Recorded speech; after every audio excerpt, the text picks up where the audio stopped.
call you whatever you like, as long as we can call you a fan of the Sports Fix. Guys, want to take just a second as we head into this break and remind you about the official business printing source of the Sports Fix, our friends at Signs and Ship. Signs and Ship, I'm telling you, Chris and Pam, they've taken care of me since day one, and they can do the same for you. Whether you're a small business that's already been established and you're looking to grow to that next level and expand your business, or perhaps you've got an idea that you just know is going to be a great business and you need to figure out how to brand it and how to promote it and put it out there, Signs and Ship is the place for you. If you need a logo, they can create one for you. They have a fantastic graphic designer. Business cards, signs, banners, yard signs, mobile advertising, anything you can think of that you need to promote your business, they've got it at Signs and Ship. The best thing about them, too, is each of their locations, whether it's the home base here in Elyria, Ohio that I work with, or their spots in Virginia, Florida, and Pennsylvania, it's all local sourced. Very important to me because we all understand that small business is the lifeblood of the community. So check them out, signsandship.com, or call Chris and Pam today, 440-323-6060, the home office in Elyria, Ohio. Signs and Ship, quality printing at affordable prices. Hey everybody, this is Jerry the King Lawler from WWE, and you're listening to the Sports Fix. Fantasy sports lovers, you put so much time, hard work, and effort into playing week to week that it quickly stops being a fantasy and starts getting real. And when the smoke clears, you want to show off those victories with a real prize. I mean, a really real prize. Nobody does that like Fantasy Jocks. The crew over at Fantasy Jocks have beautiful, high-quality, and heavy-duty championship belts, rings, trophies, and so much more for all your fantasy sports needs. There's literally only one place to go. FantasyJocks.com. SportsFix listeners, like us on Facebook today. Facebook.com/The SportsFix. It's just an old ball, really. Nothing more. We grew with it and studied it. We owned it and shared it. We prayed they would hit it and miss it. We prayed they would catch it and drop it. We wanted it to bounce and fly, speed up and slow down.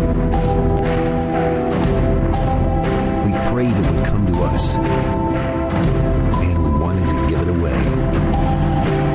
We have watched it weather storms and bask in the sun. And it's always right here in our hands. Cleveland Indians, established 1901. Portions of the Sports Fix brought to you by Quick Lane at Valley Ford Truck, home of the low price tire guarantee. QuickLane.com/Valley Ford Truck.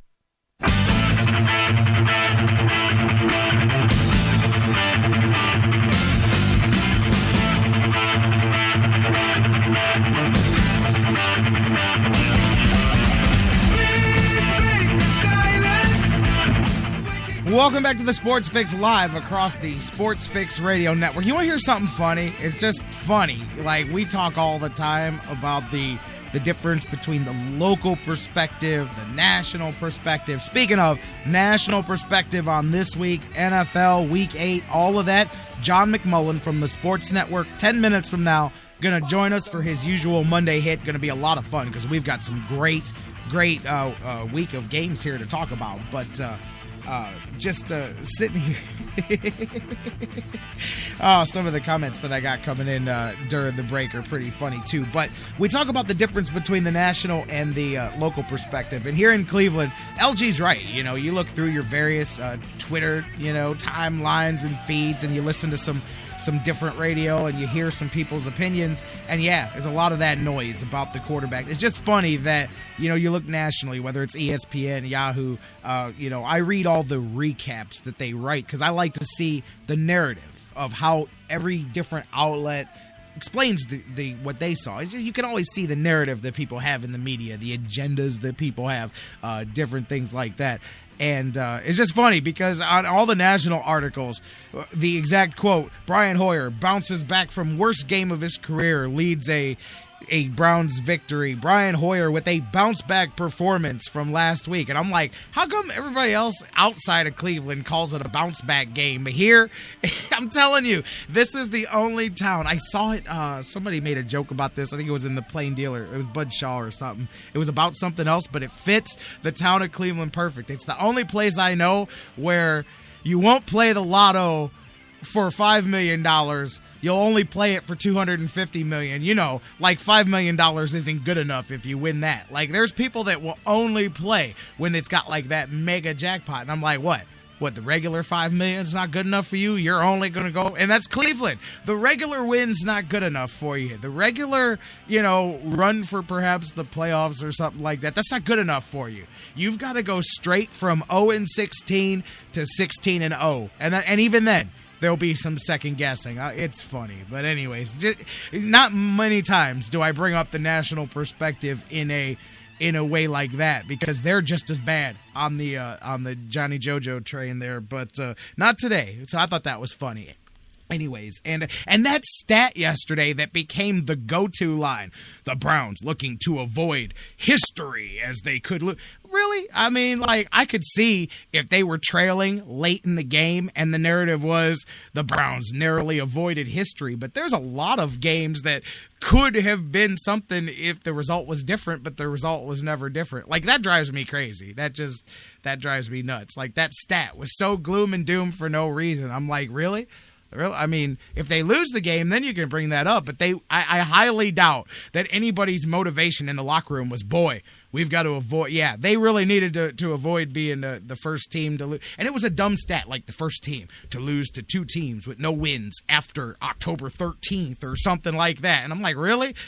Those are those new age stats that just drive me crazy. But anyways, back into it. 216-539-7535. Short segment. Then we'll bring John McMullen into the house. We'll get some news to you. We'll bring John on board. Dan Wismar from the Cleveland Fan going to join us here as well. He was down there at the Lake Shore yesterday. We'll talk to him. Talk some Buckeyes football as well.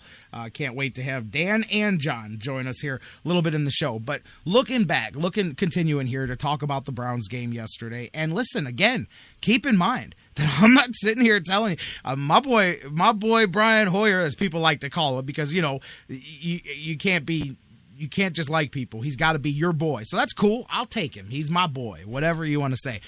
Definitely could be better. You want him to be better. Definitely, but people act like, each week that goes by, like he's just going to, I saw the word regress. I'm like, okay, let's not forget the fact that each game that goes by, teams play different defenses, teams try different things. But again, this is such a jumbled mess to sit here and try to blame when you've got the offensive line and the running attack, which is the difference. And I don't care if Brian Hoyer or Brian Greasy or Bernie Kosar or Bernie Lomax was the quarterback for the Browns when you're 2 of 12.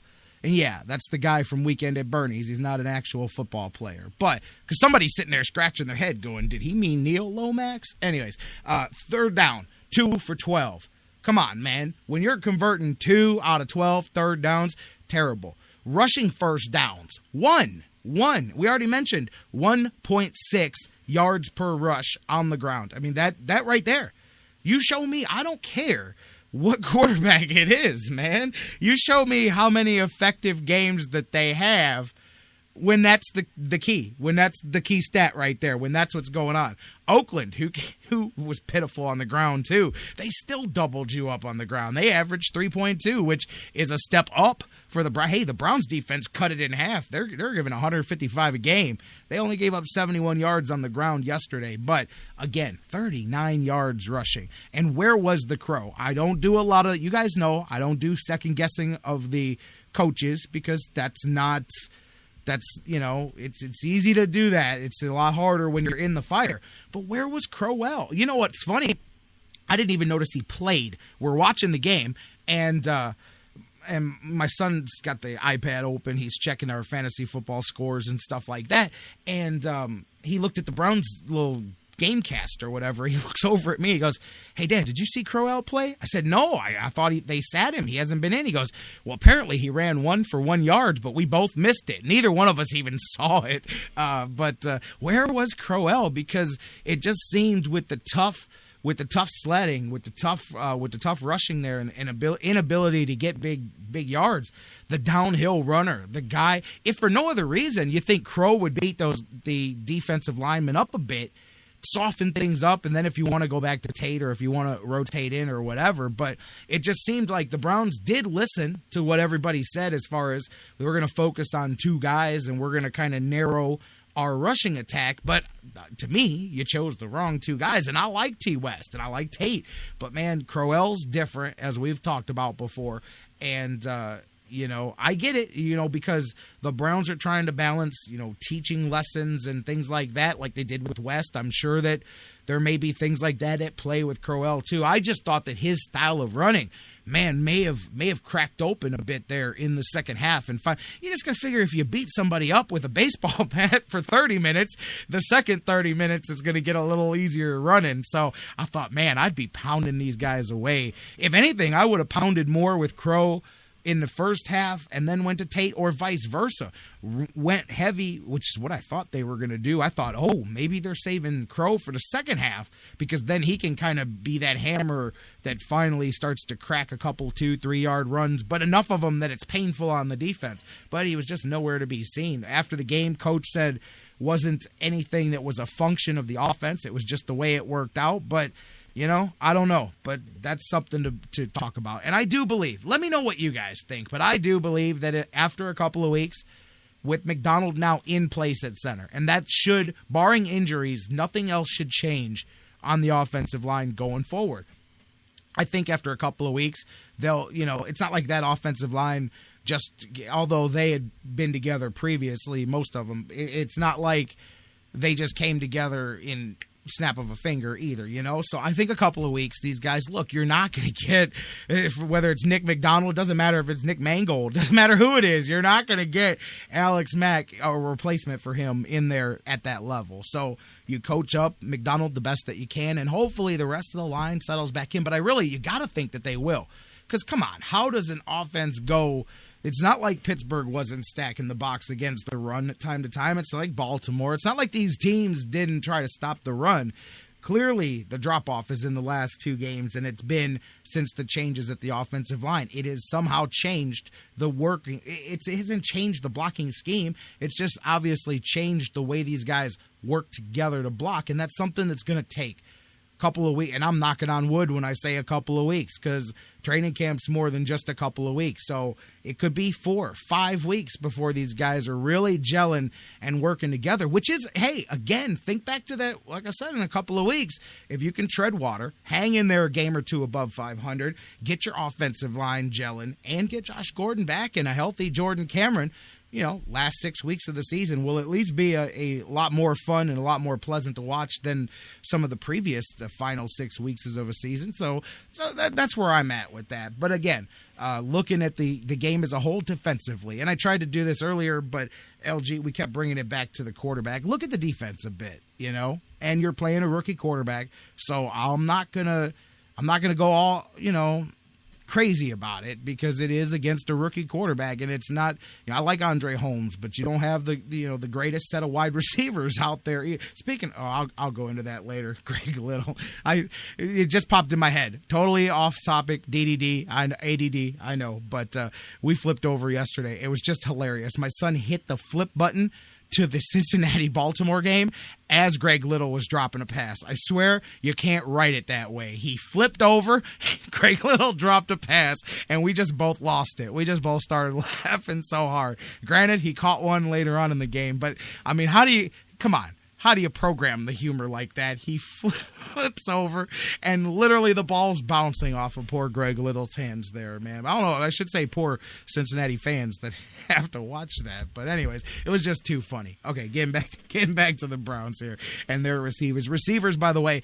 went out of their way, I thought, to help Brian Hoyer yesterday. A couple of really good catches. Miles Austin, man, I've been hoping that him, and maybe I'm not the only one, I've really been hoping silently that he, being Miles Austin, and Hoyer develop some real chemistry, because they're the two that haven't had it. Hoyer's had it with Hawkins. He's got it with Cameron. He's got some chemistry with Gabriel, but him and Austin, it's been, even though Austin's had a big catch in every game, at least one important catch in every game. You know,